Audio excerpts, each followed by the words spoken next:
Karekaman otorisme.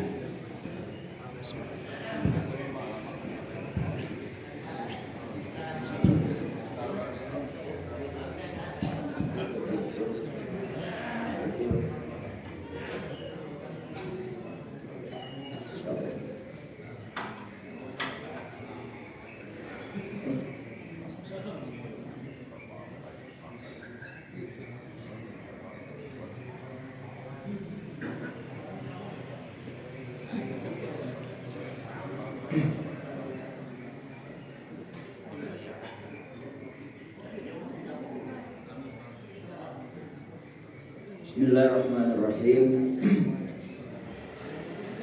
Assalamualaikum warahmatullahi wabarakatuh.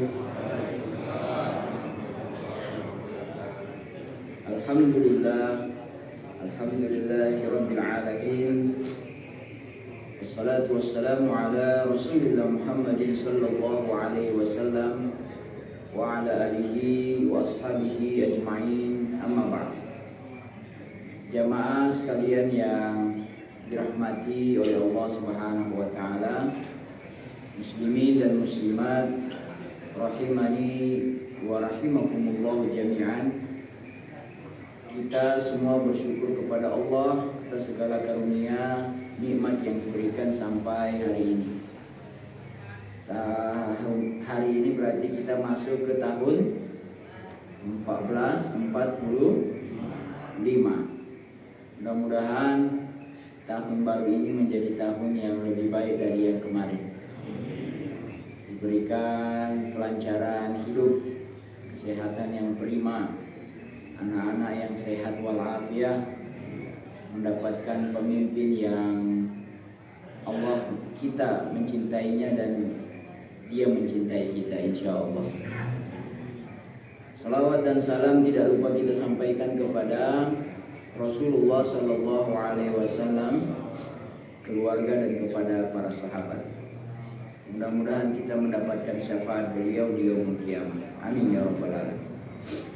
Bapak yang dirahmati Allah, karena ini adalah tentang tahun baru, maka jika kita lihat dalam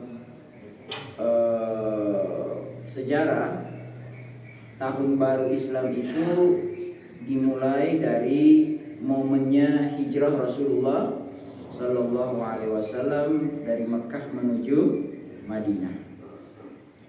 Kita tahu bahwa sebelum beliau Sallallahu Alaihi Wasallam dan para sahabat hijrah ke Madinah, kondisi Mekah memang sangat tidak kondusif, ya. Tekanan yang dibuat oleh orang-orang Quraisy itu bukan hanya secara mental, ya, tetapi juga sudah sampai kepada fisik, terkhusus juga kepada ekonomi. Kita lihat bagaimana suku dari Nabi Muhammad. Kalau Quraisy kan itu suku besar, Bani Hashim. Ya, keturunan Bani Hashim diembargo, diboikot. Semua orang tidak boleh berdagang, berjual beli, berhubungan dengan mereka. Dan subhanallah, kertas yang ditempelkan di dinding Ka'bah itu dimakan oleh rayap. Ya, dimakan oleh rayap dan berakhirlah embargo tersebut. Nah, tetapi itu cuma salah satu faktor. Kemudian Nabi diperintahkan oleh Allah untuk hijrah ke Madinah. Dan itu juga tidak boleh dipahami secara bulat, ya, secara mentah saja bahwa hijrahnya Nabi Muhammad SAW itu sebagai sebuah pelarian politik misalnya.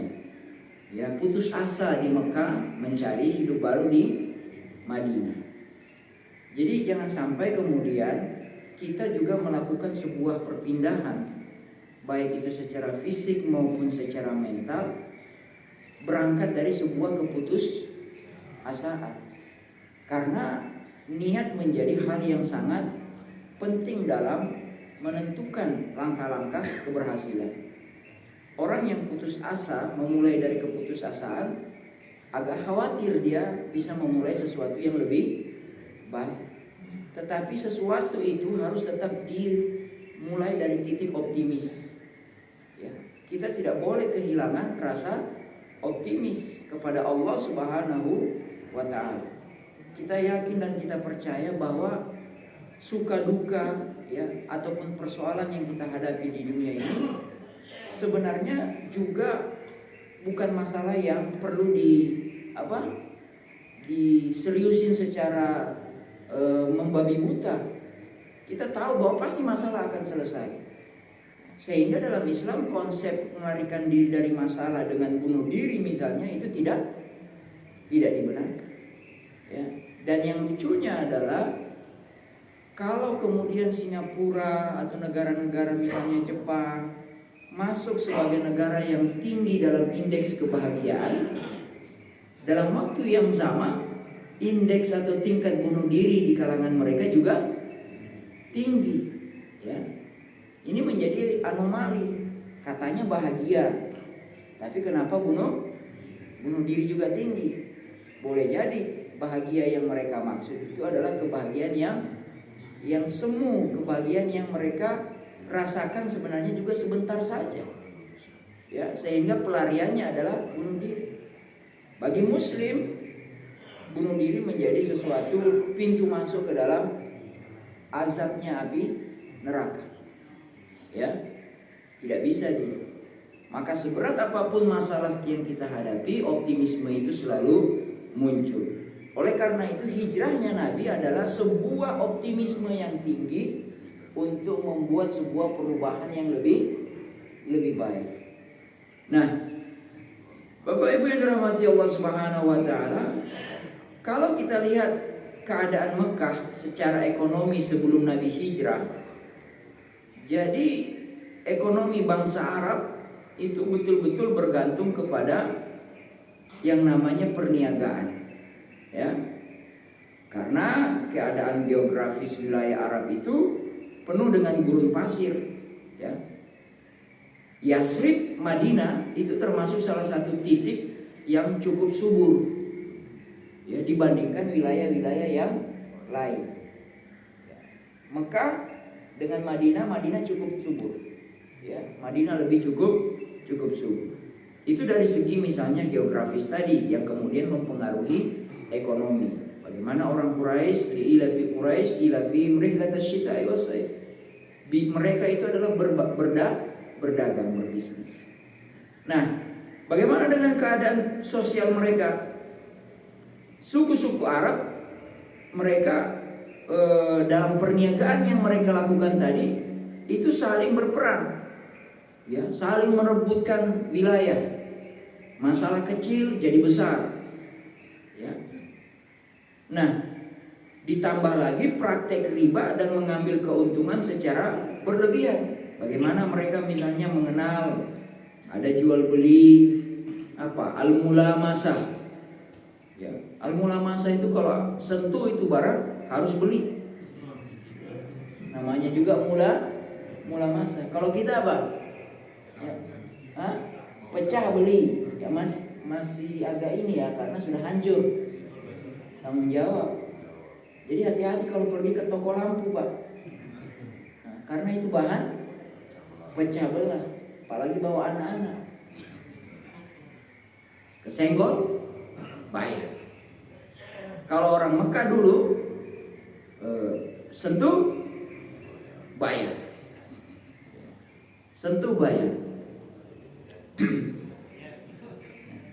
Kemudian juga misalnya praktek macam-macam lah yang dilarang oleh agama, ya. Jual beli najas, ya, diatur sedemikian rupa sehingga ada seorang pembeli, tadinya dia nggak mau beli, tapi karena ada orang lain yang nawarnya luar biasa, pengen, dan seolah-olah barang itu barang yang sangat bagus, akhirnya dia ikut membeli. Terlalu dekat. Oh,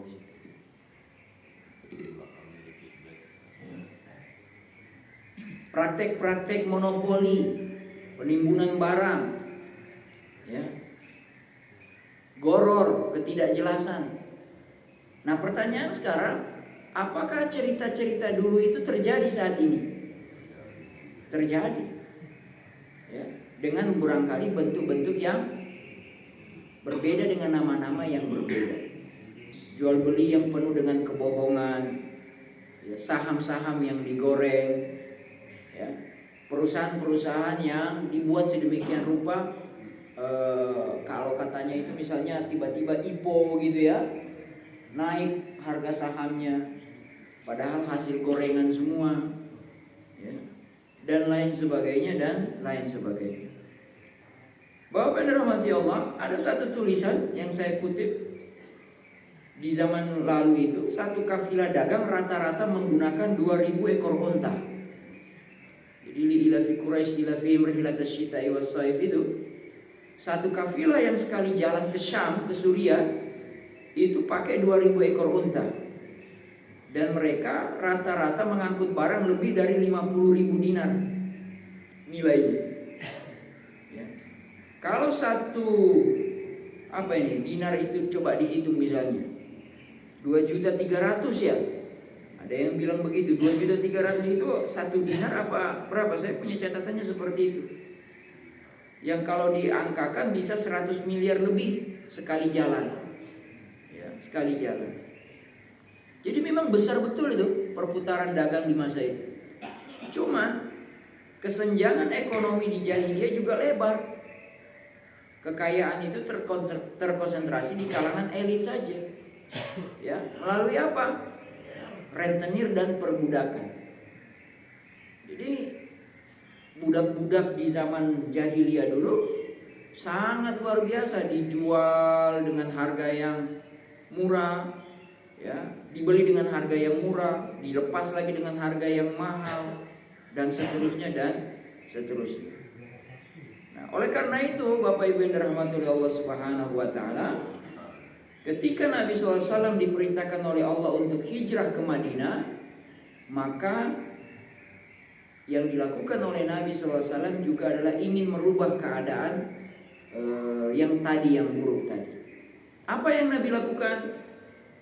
Sebagai sebuah proses perubahan sosial menuju kepada arah yang lebih baik, ternyata yang dilakukan oleh Nabi SAW yang pertama kali itu adalah mempersaudarakan kaum muslimin, ya, antara muhajirin dan ansar, antara Bani suku Aus dan suku Khazraj. Itu dua suku yang suka berperang di Madinah. Ya, jadi Madinah ada dua suku besar namanya Aus dan Khazraj. Itu berperang terus. Nah, sebelum Nabi datang ke Madinah, dua suku besar itu berteman. Mereka kemudian berkumpul menjadi golongan Ansor yang siap menerima saudara mereka, yaitu muhajirin, orang-orang yang hijrah. Nah, Bapak dan rahmati Allah, persaudaraan yang dibangun oleh Rasulullah SAW berdasarkan bimbingan Allah. Innamal mu'minuna ikhwatun, sesungguhnya orang beriman itu bersaudara. Ya. Maka yang namanya bersaudara itu bukan darah. Bersaudara itu karena rasa iman.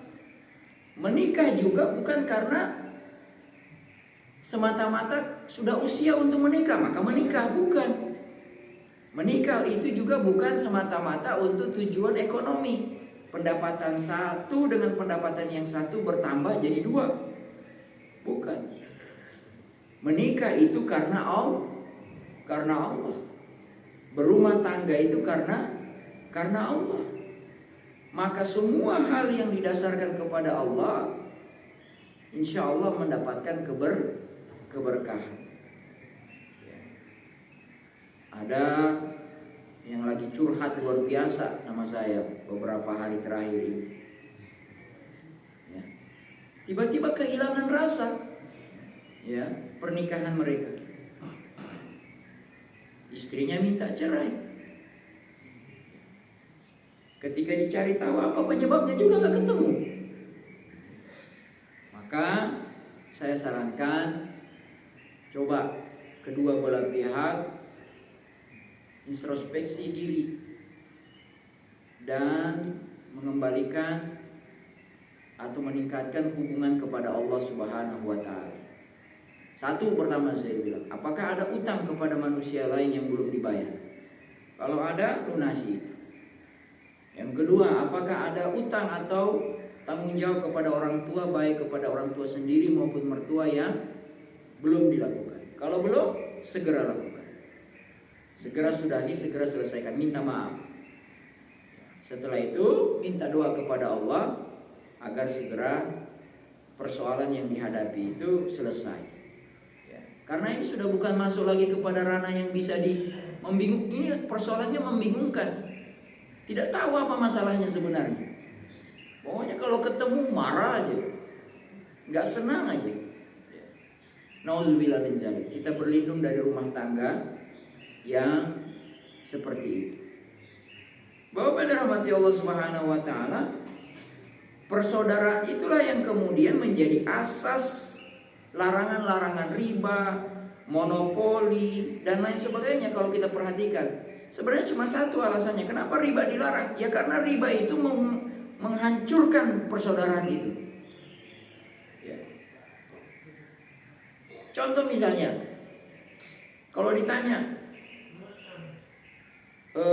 apa itu yang online itu? Pinjol. Pinjol itu bersaudara atau tidak? Bagi mereka yang dapat pinjaman bersaudara. Tapi pas ditagih nggak ada persaudaraan. Nggak usah pinjol. Kalau ada orang datang ke kita luar biasa, oh saudaraku, segala yang manis-manis muncul, teh, apalagi biskuit, pokoknya dikeluarkan semua supaya dapat tuh pinjaman. Sudah dikasih pinjaman. Pas datang waktu nagih, pahit semua yang keluar.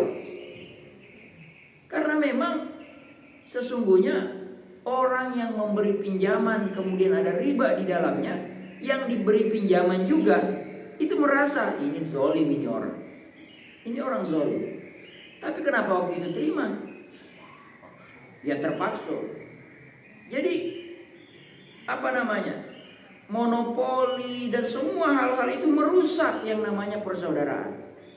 Sehingga bab pinjaman itu masuk ke bab tabarruk sebenarnya, bab sosial, bukan bab cari untung. Ya. Bapak dan rahmati Allah Subhanahu wa taala, ketika misalnya harga-harga naik, Nabi SAW dituntut, diminta di demo oleh ibu-ibu ya, Madinah waktu itu. Ya Rasulullah, ini harga-harga udah pada naik, ya. Pedagang ini menjual harga gandum sudah di luar kemampuan kami. Nabi SAW menjawab, tidak, saya tidak bisa ikut campur.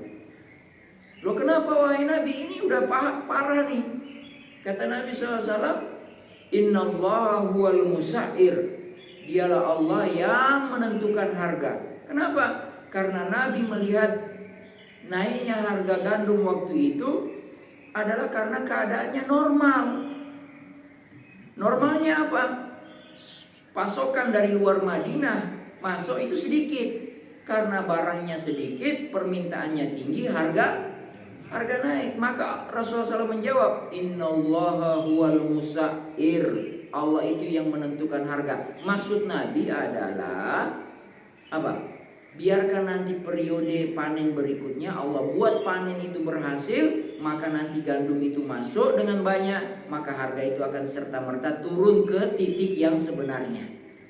Itulah yang kemudian dibaca oleh seorang, siapa namanya, yang menulis The World Nation, kesejahteraan negara, Adam Smith. Dia menulis dan dia katakan itu sebagai the invisible hand, tangan yang tidak terlihat. Adam Smith itu mengatakan tangan tidak terlihat, yaitu ada satu tangan, satu kekuasaan yang kalau harga itu berantakan naik, dia akan bikin harga itu pelan-pelan menjadi harga yang turun. Bagi kita orang Islam, tangan itu adalah tangan Allah. Makanya ada ayatnya, Yadullah fauqa aidihim, tangan Allah di atas tangan mereka. Cuma jangan diterjemahkan tangan kayak kita, beda. Ya, Adam Smith tidak beriman, dia nggak dapat wahyu itu. Maka karena kebingungan yang luar biasa, dia bikin menjadi sebuah istilah the invisible hand, tangan yang tak terlihat. Saya nggak tahu kenapa Adam Smith nggak sampai kena itu hadis itu ya, atau wahyu itu ya, bisa jadi hidayah.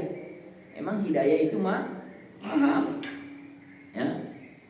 Nah, Bapak yang dirahmati oleh Allah Subhanahu Wa Taala, bagaimana kemudian Rasulullah SAW tidak mau merusak mengintervensi pasar pada saat itu, karena nanti pedagang yang akan dirugikan, Hari ini ketika misalnya harga cabai, contoh misalnya cabai naik harganya, berarti yang diuntungkan kalau harga cabai naik, yang diuntungkan pedagang atau petani cabai. Itu tidak bisa misalnya buru-buru langsung impor, sekedar untuk menurunkan harga cabai. Kenapa tidak usah buru-buru impor? Karena cabai itu bukan kebutuhan pokok. Biarin aja orang berhenti makan cabai sebentar dulu karena mahal. Biarkan saja petani cabai menikmati harga cabai yang tinggi, supaya nanti dia tetap bersemangat nanam cabai. Hari ini petani kita dibuat bingung, karena misalnya ketika harga cabai turun, udah naik bagus, dia kira mau dapat untung besar, diimpor dari luar, turun itu harga. Maksudnya turun memang untuk konsumsi, konsumen bagus, rakyat enak, tapi pedagangnya rugi, buang cabai. Dia bilang saya nggak mau nanam cabai. Lihat lagi mana yang tinggi harga ini. Apa misalnya? Nanam apa? Bawang. Pindah lagi ke bawang. Akhirnya apa yang terjadi? Semua yang ditanam disesuaikan dengan mana yang bagus harganya. Padahal itu yang namanya naik turun, ya kan? Nah, ini membuat ini memang tugas yang tidak mudah sebenarnya. Tapi kalau dia cuma harga cabai naik, udahlah berhenti dulu makan cabai. Ya, berhenti. Kalau misalnya harga daging naik, berhentilah dulu makan daging. Ngapain impor daging banyak-banyak? Ya kan? Berhenti aja dulu. Biarin itu para peternak yang untung. Nanti mereka tambah bersemangat untuk produksi beternak sapi. Bapak Ibu dirahmati Allah Subhanahu Wa Taala. Contoh yang luar biasa ketika persaudaraan itu Nabi praktekkan di Madinah. Sa'ad bin Allahumma shalli ala Muhammad, saya lupa namanya. Seorang bernama sahabat Ansar namanya Sa'ad dipersaudarakan dengan Abdurrahman bin Auf. Abdurrahman bin Auf dari Mekah hijrah, gak ada punya apa-apa, karena semua ditinggalkan di sana. Dan memang itu ujian. Kalau betul kalian mau hijrah bersama Nabi kalian, maka semua yang lama-lama itu tinggalkan. Kemudian akhirnya dipersaudarakan. Kata Sa'ad, ya akhi, wahai saudaraku, aku punya harta sekian, aku akan bagi dua, kamu setengah, saya setengah. Saya punya istri lebih dari satu, kamu tunjuk mana yang kamu suka, itu yang saya ceraikan. Kira-kira masih ada nggak yang kayak gitu? Hah? Masih ada? Udah nggak ada kayaknya yang kayak gitu. Masalahnya cuma satu juga. Maksud saya yang lebih dari satu dan mau berbagi. Punya harta mau berbagi. Kayaknya udah nggak ada ya. Dan kalau itu ada sebenarnya bahaya. Karena pasti langsung diterima, yang langsung mau langsung pasti kita terima. Ya, saudara kita yang ngasih kayak gitu, terima apa tidak kalau ada yang ngasih kayak gitu? Terima ya. Tapi Abdurrahman gak mau terima. Beda dengan kita. Abdurrahman gak mau terima. Dia bilang, mohon maaf Cuk, saya gak mau. Loh, ini saya mau menunjukkan persaudaraan. Iya, saya tahu kamu ingin memperlihatkan kasih sayangmu kepada saya. Tapi mohon maaf, bukan itu yang saya butuh. Terus kamu butuh apa? Tunjukkan saja di mana pasar, biar saya berniaga. Jadi sebenarnya dalam Islam itu ingin diajarkan antara kasih sayang bertemu dengan kehormatan diri. Kalau cuma kasih sayang terus, dikasih aja terus, akhirnya mentalnya jadi mental apa? Mental minta. Ya. Tidak ada mental berusaha dan berjuang. Ya. Jadi mohon maaf, saya di lampu merah nggak mau saya ngasih. Ya. Karena lampu hijau saya jalan. Kenapa? Karena saya agak-agak sanksi. Mereka akhirnya kemudian tidak punya usaha yang lain dengan badan yang cukup sehat, iya kan? Cuma joget-joget doang, ya. Joget-jogetnya sampai agak-agak jorok gitulah ya. Jadi itu saya, bapak-bapak boleh berbeda, tapi kadang-kadang ngasih juga. Kalau istri sama anak-anak yang sudah kasihlah ya udahlah kan. Tapi kalau saya lagi sendiri kayak lebih banyak enggak. Karena apa? Itu akan melahirkan sikap-sikap mental-mental, bukan mental-mental pejuang, tapi mental-mental peminta.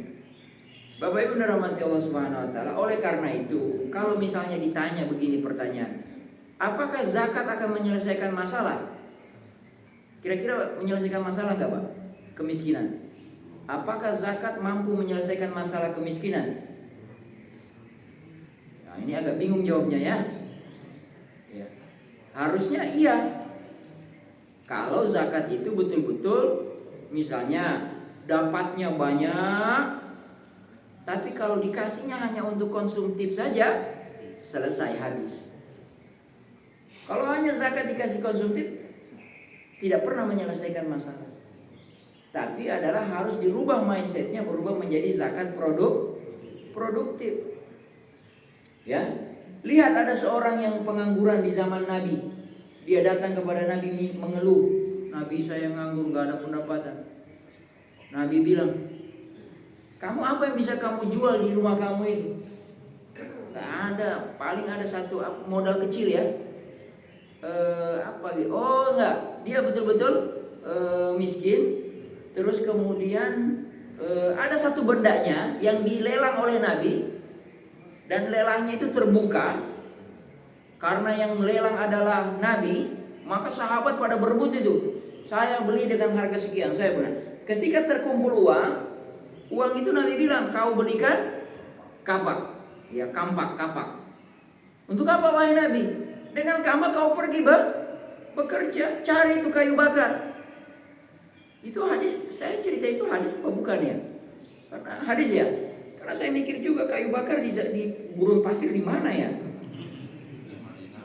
Di Madinah ada kali ya. Tapi barangkali itulah keunikan cerita itu. Kayu bakar yang mungkin susah, tapi disitulah yang disuruh Nabi. Cari kayu bakar, kemudian dari kayu bakar itu kamu jual. Setelah itu berapa hari kemudian kamu lapor ke saya. Setelah dia lakukan ternyata alhamdulillah berhasil dan bisa dia menghidupi keluarga. Jadi memang mindset itu adalah mindset berubah. Hijrah itu adalah perubahan, dan perubahan yang paling sentral itu adalah perubahan mindset. Bahwa kita pasti mampu. Kalau dia bisa, kenapa kita enggak? Ya, kalau dia bisa, kenapa kita tidak? Bapak dirahmati Allah Subhanahu wa taala. Ya. Jadi Nabi Shallallahu alaihi wasallam ingin merubah mindset para sahabat supaya mereka menjadi orang-orang yang punya kesadaran yang utuh bahwa kita pasti bisa berusaha, dan itu ternyata juga bisa dibangun dari strategi yang pertama, yaitu strategi persaudaraan. Ya. Bapak dirahmati Allah Subhanahu wa taala, masih banyak sebenarnya kisah-kisah tentang para sahabat dalam konteks persaudaraan ini. Bagaimana misalnya kisah yang lain yang masih saudagar-saudagar yang kaya. Kalau tadi Abdurrahman bin Auf, ini misalnya siapa lagi? Utsman bin Affan. Utsman bin Affan datang waktu itu ke Madinah. Madinah waktu itu sumber airnya ada 2 sumur, dan dua-duanya milik Yahudi. Dan Yahudinya jualan air. PDAY, perusahaan daerah PA, bagaimana itu? Perusahaan air minum, PAMY, perusahaan air minum Yahudi. Yang kuasai dia. Kemudian Utsman bin Affan samperin tuh. Boleh nggak saya beli 1 sumur? Kata Yahudinya, oh saya nggak jual. Kata Yahudinya, saya nggak jual. Gagal. Akhirnya dirayu lagi. Terus. Utsman bin Affan bilang begini, saya beli 1 aja. Jadi kamu dapat fresh money, uang banyak, tapi sumur tetap masih ada. Nanti kita gantian. Kamu jual hari Senin, saya hari Selasa. Jadi sumur kamu beroperasi hari Senin, saya Selasa. Kamu Rabu, saya Kamis. Kamu Jumat, saya Sabtu. Minggu kita liburan. Gak boleh jualan. Sepakat? Sepakat. Dah. Setelah dibeli dengan harga yang tinggi, itu memang harga tinggi. Utsman bin Affan banyak duitnya. Setelah dibeli, Utsman bin Affan bikin pengumuman sama saudara-saudaranya, kaum muslimin. Wahai saudara-saudaraku, saya sekarang atau kita sekarang sudah punya sumur.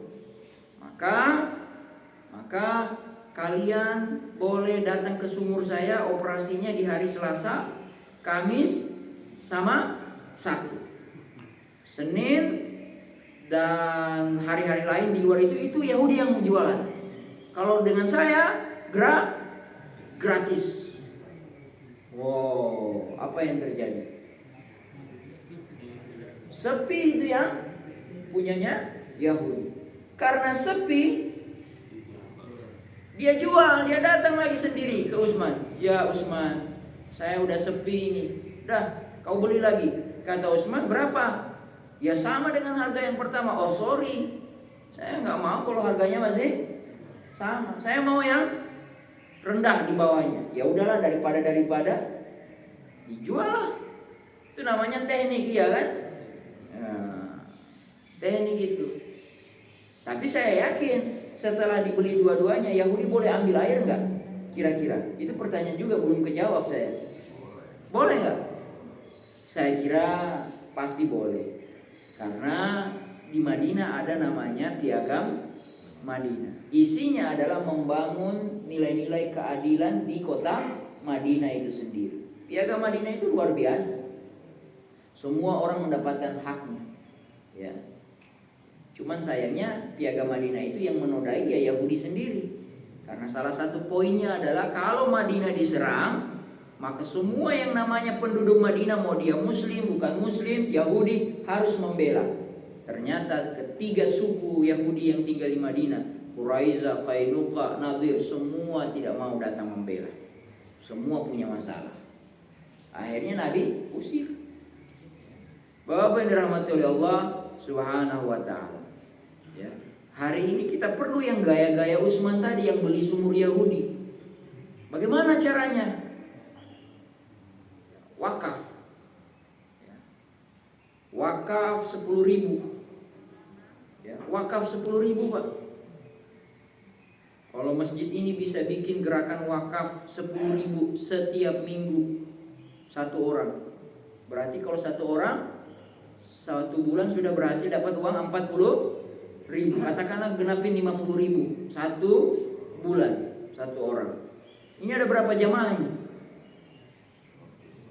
Kira-kira 100, 200 kali 50.000 berapa, Pak? 2 kali 5, 10 tambah nolnya berapa? 1 juta?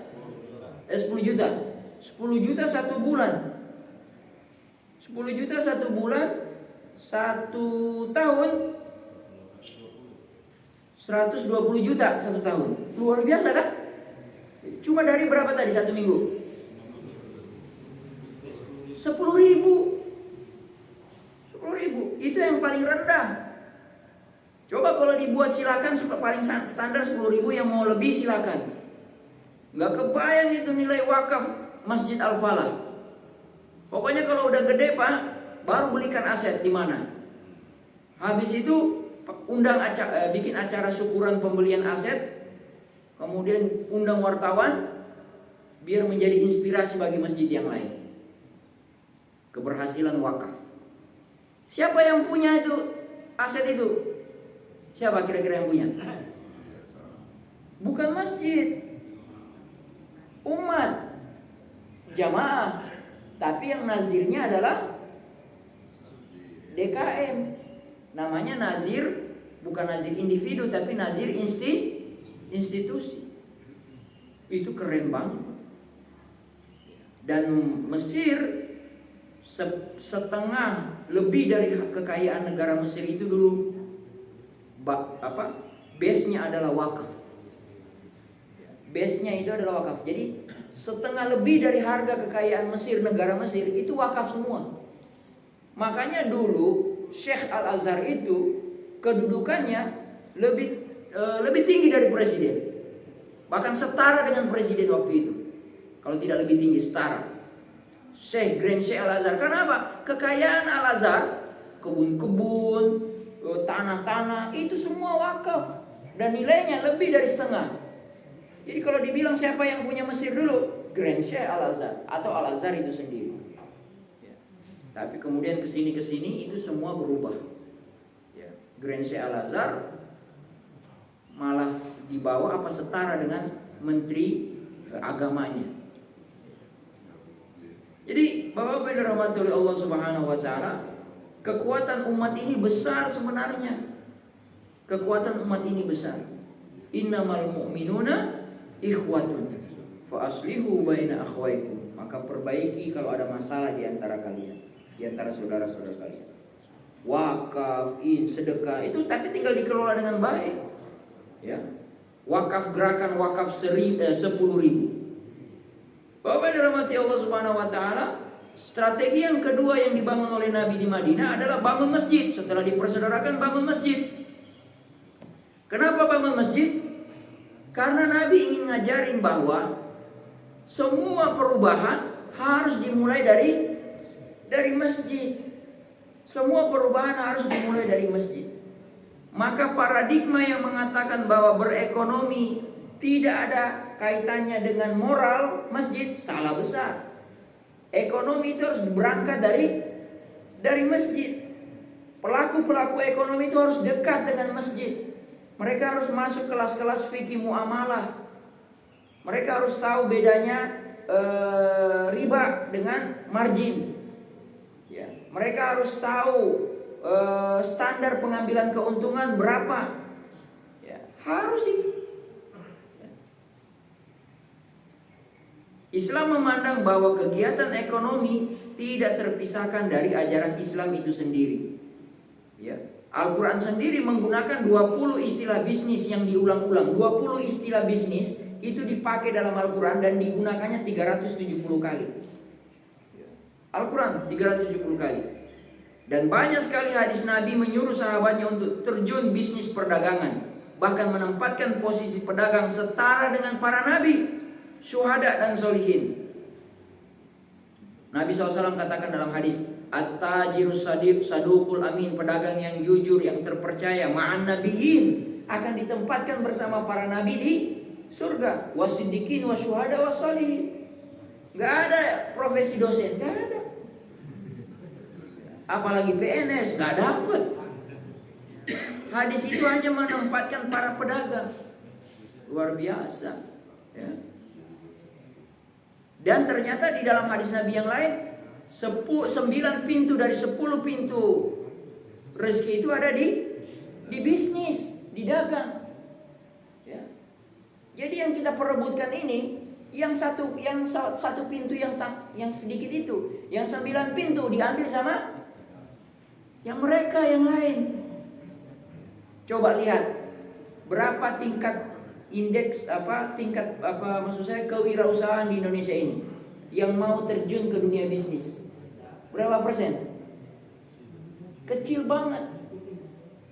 Berapa tahun yang lalu datanya masih baru 7%.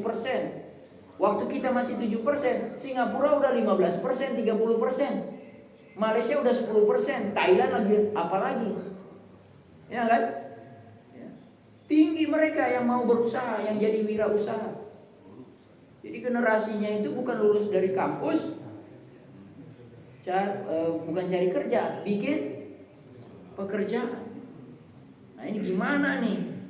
Ya, apakah dunia pendidikan bisa mengcover itu semua?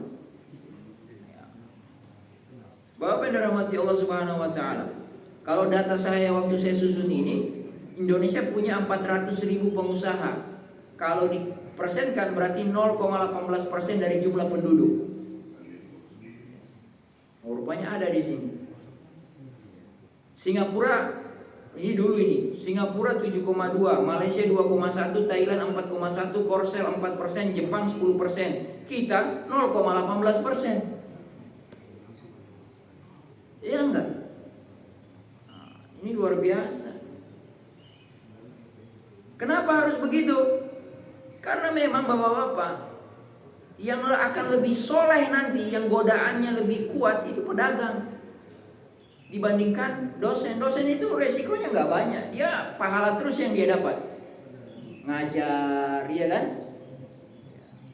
Paling resikonya dosen itu adalah jaga jaga mata gitu ya, karena mahasiswa luar biasa, ya kan? Makanya dosen itu awet muda, karena selalu kedatangan mahasiswa baru. Tapi disitulah tantangannya, jaga mata, jaga attitude, bimbingan nggak boleh berduaan di dalam ruangan, karena setan tidak peduli Anda dosen atau bukan, ya kan, tetap digoda.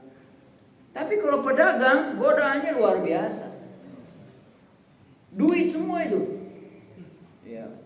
Yang mainannya udah miliar-miliar itu, godaannya berat. Godaannya berat. Jadi Bapak-bapak yang dirahmati Allah Subhanahu wa taala, Nabi mengatakan sesungguhnya sebaik-baik usaha adalah usaha perdagangan yang apabila mereka berbicara tidak dusta, jika berjanji tidak menyalahi, jika dipercaya tidak khianat, jika membeli tidak mencela, jika menjual tidak memuji-muji barang dagangan, jika berhutang tidak melambatkan pembayaran, jika memiliki piutang atau punya utang kepada maksudnya orang punya utang ke kita, tidak mempersulit. Ya, tidak mempersulit. Dalam hadis yang lain Nabi katakan, barang siapa yang menipu, maka dia bukan termasuk kepada golongan kami. Bapak yang dirahmati Allah, ibu-ibu yang dirahmati Allah, yang ketiga setelah mempersaudarakan, membangun masjid, yang terakhir Nabi kemudian bikin etalase pasar. Ya, bikin pasar, sudah dipersaudarakan, sudah dibina di masjid, sudah. Lalu kemana ini etalasenya? Prakteknya di mana?